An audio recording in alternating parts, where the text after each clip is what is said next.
So the first thing you want to do is take off the cover here for the air filter. The next thing you want to do is remove this clamp over here and remove that hose at the back.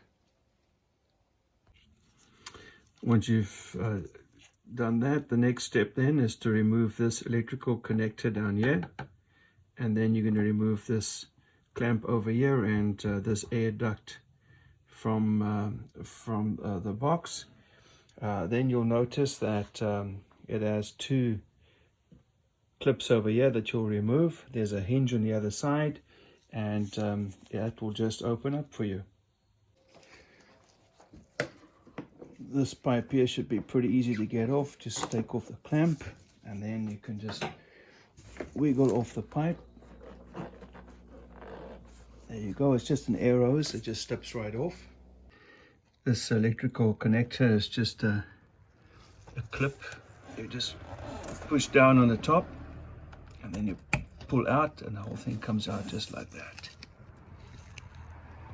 So this clamp is just a 10mm connector, and you just undo this right here.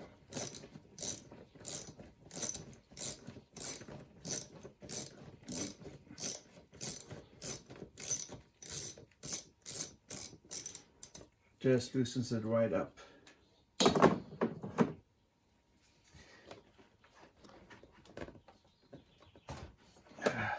Comes right off just like that. Then you undo the two clips on the side and the cover comes off just like that.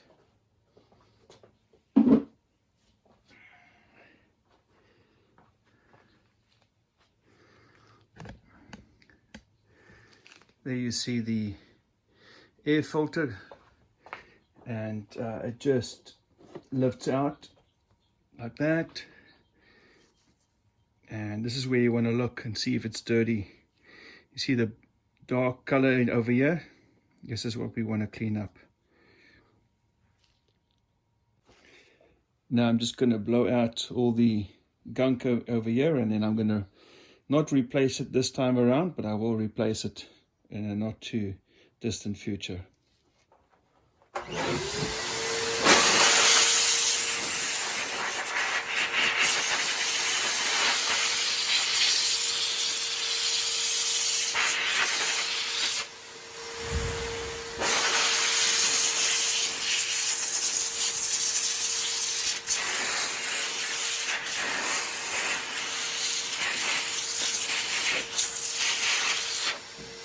When it's nice and clean, just put it right back into the box and close it up.